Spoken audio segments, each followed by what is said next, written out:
I got my co-host with me, and we got Acemxntvnv in the studio with us today. What's up? Boom, boom, boom! So Ace, I want you to tell the supporters about yourself, who you are, let them know about you. Acemxntvnv from Opelika, Alabama. I'm an artist and an exec. Been doing it about 7 years. Been just learning the game, understanding like what it means to be an artist, learning what it means to be an exec. Because you took, what, 2 years off? 2 years. To focus on the business, that's huge. Hell no, that shit was funny. Come on, You know what? I think that'd be a good transition to the shot. The DJ ran my mind. I'm sorry. I can't afford to have accents. So, y'all was looking at eyes. Hey, that the DJ ran my mind. Keep playing this Took 2 years off to learn everything, basically, because I work at third shift. I ain't gonna say where I work in there because I kind of still work there. Yeah. But I took 2 years off, and I would tell my label mate, like, hey, bro, you need to go to this patchwork workshop, because at the time I just started the job, so I couldn't request off or none of that. So I'm telling him, go, because I can't. Like at the time, I didn't have a car to travel back and forth to Atlanta and stuff like that. So I was like, hey, go ahead and do this, go ahead and do that. Let me just take time to learn the game. Whatever you give back to me, I'm gonna take time to learn it and stuff like that. So now understanding like how much they really charge to mix down somebody's vocal, especially depending on who the engineer is, it's like, damn, 400, 500. Yeah, with the money, yeah. Ooh. Like I was like, then he was like, and then on top of that, I was like, oh, it's 250, 300 the master. God damn. Yeah. And they add up quick too. And then you just gotta think about, what if I want a music video? Then depending on who the videographer is, you might be running 200, 300. I was like, I don't think I want to do this no more. That's how I get you. And then learning about, shout out to musician tailors, because without them, I wouldn't be where I'm at now, because shout out to the OGs, the chief engineer over there, he had gave us some books about artist management, publishing, and told us about ISRC codes and how to register your songs with BMI, because for the simple fact that like he was like, all this stuff is important, because if you're taking this, like all the professionals do this, so if you're gonna like get your song mixed and mastered like professionals, you might as well move like professionals. So, and then the chief tour road manager, he taught us about marketing, merchandising. What else he taught us? Got my merchandise. Yes, sir. Appreciate that. I see you stand up with that. You got to. Bang. Yes, sir. Merchandise. I'm telling y'all caught that on the website. But anyway, it was like stuff like that where he just taught us, like, because he worked with I ain't gonna say who he worked with, but he worked with some the current artists right now and go on tour with them and sometimes he'll take artists like myself on tour so we can see like what's the process of being on tour and what it takes to be on tour and stuff like that. So it's just like learning stuff from both of them groomed me into the businessman I am now, where I just start thinking like more on the artist side, but more on the business side, like what comes with all this to become the J. Cole, the Kendrick, or whoever, you know, but also what it takes to really develop and push an artist and stuff like that too. So shout out to them, musician tailors, because boy, like I said, it wouldn't be what I'm in. My brain would still be fried. So it sounded to me like you definitely need a team. Like in this thing, it's not just you. You got people behind you and beside you, uplifting you and pushing you. You need a team because you can't do it by yourself. You need a team. You need to know the difference between a manager or road manager. You need an engineer. You need somebody that's gonna make beats, or a producer. Know the difference between those two. Then you need a lawyer. You need a publicist. Y'all getting all these gems. Take notes. Take notes. You're getting all these gems. What else? It's a lot more stuff. I'm trying to think on top of my head, but you definitely need a team because you can't do it by yourself. You need a DJ. If you can't get your own DJ, then you you hit up the other DJs. Yeah. And that's when you go to, sometimes you gotta go to the strip club or sometimes you gotta go to the club just to, You know, You got to right? get the network, gotta get somebody. you gotta go to these clubs. You can't, because I know a lot of people want to be introverts now and stuff like that, Yeah. but you can't be an introvert in this game. Nah, Sometimes yeah, you gotta get your feet, you gotta get out there and step in it.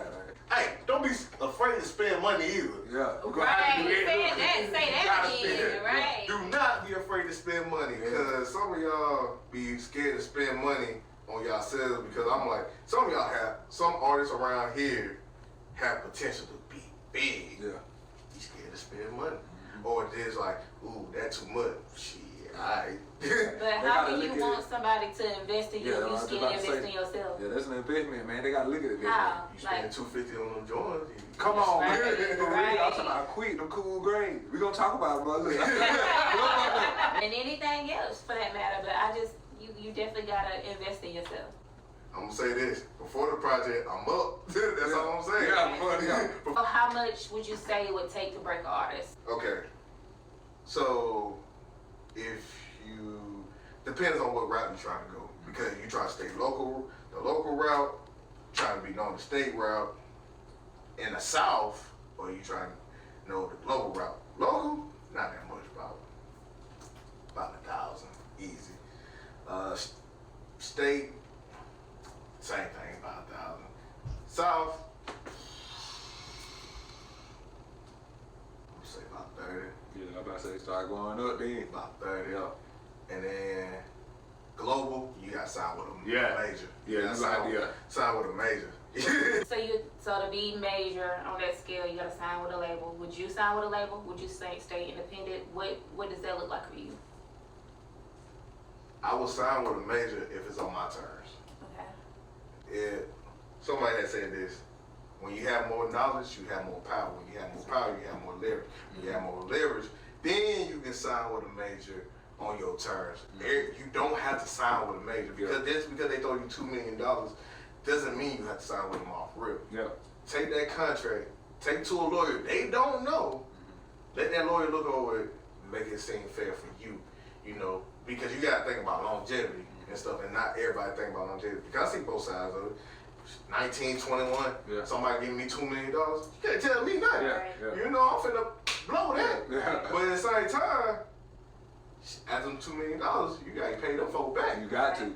Yeah. So it's just like, you don't spend your money on your music, but you spend money on your jewelry, Yeah. your cars, your house, Yeah. and stuff like that. Me personally, I will sign with a major, but it's gonna be on my own terms, and it's only 4 that I would sign with, if not majors, but it would be TDE, Dreamville, CMG, and Love Renaissance. Yeah. And Love Renaissance is black label. Well, black label and stuff like that. All 4 of them labels got something going on. Either they already been Grammy nominated or they've been millionaires and they ain't gotta do nothing no more and stuff. But as far as majors, Interscope and Columbia, maybe.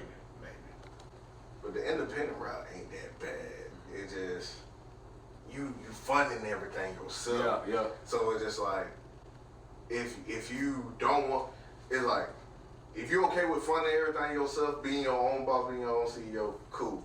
But like I said, you can still sign with a major and be your own boss and CEO, but you just got an extra back into it. Because if you want to be known globally, you gotta sign with that major and stuff. Now some artists can do independent, but it's just like, like I said, like while you on the come up, it's like, it's gonna be hard for you. You know what I'm saying? Because like I said, before the project, I'm up right now. So it's just like, imagine trying to do that every time. year. Right. You know what I'm saying? Because how I'm doing it, last year I dropped a single. Then I dropped Too Much. Now the project about to drop. Now I got another video to drop. Now I got to push that for the rest of the year. What about next year? Yeah. Think about that. Yeah. That's why I tell folks, like, if you got an opportunity to sign with a major, sign on your terms. Get your lawyer. If you feel like you got that hit song, go ahead and lawyer up. Yeah. And stuff like that. That's what they're going to tell you. That's what some folks going to tell you. Go ahead and lawyer up before you do anything. pay that bread for them lawyers to look through it. So me personally, I'd rather pay that bread for them to look through it, so I won't be getting cheated out. Yeah. That's how a lot of the artists say they ain't getting paid or never seen a label check, but you gotta look at it from their point of view because they invested in you.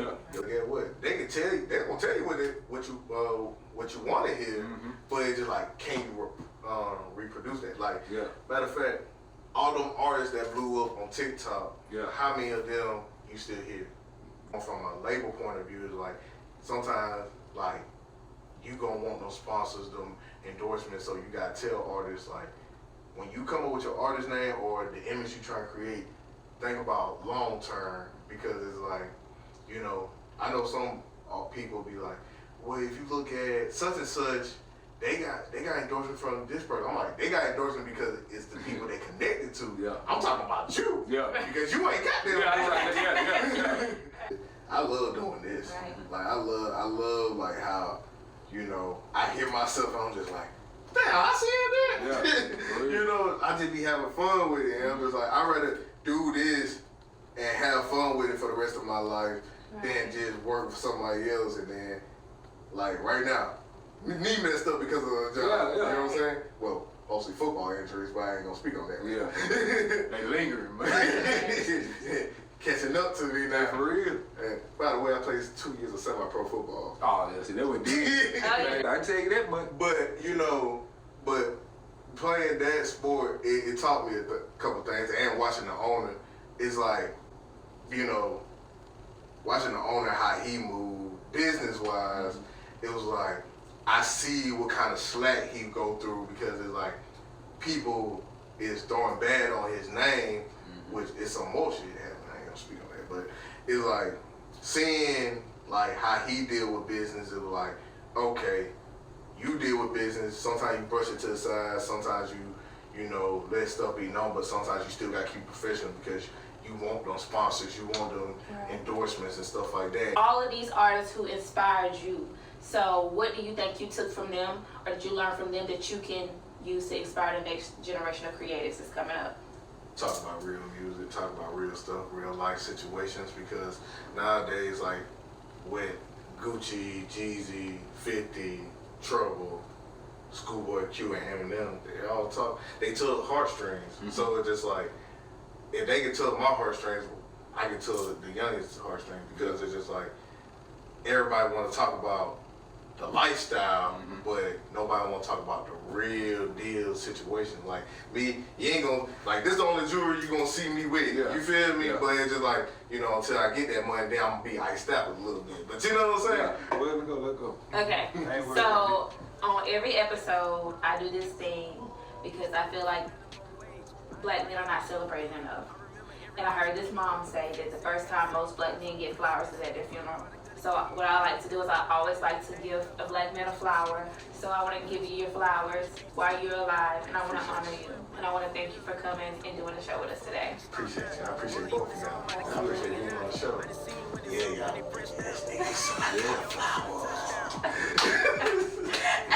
So I want you to tell everyone where they can find you at, where they can get the merchandise, everything. Let them know. All right. Follow me mainly on Instagram, because you follow me on my other platforms, y'all ass gonna be stuck. Follow me on Instagram at Acemxntvnv. You want to follow me on my other platform, go to my website at soloclubmusic.com, where you can find the merchandise, my bio, music videos, interview. Even when this interview get posted on YouTube, this interview will be posted on the website. And stay up to date to everything that's going on, even when you ain't following me on my social media. All right, well, you heard it here first. Don't share it out loud. We're gonna have a good time. You know what I'm saying? About to show off some good things. Walking down. And whoever watching this, understand, I create content for the people that can relate. You know, if you're a creative or as a person, you know, you're gonna relate to that. You know, to the struggle, the anxiety. This video for you and anybody that can relate to it. We out.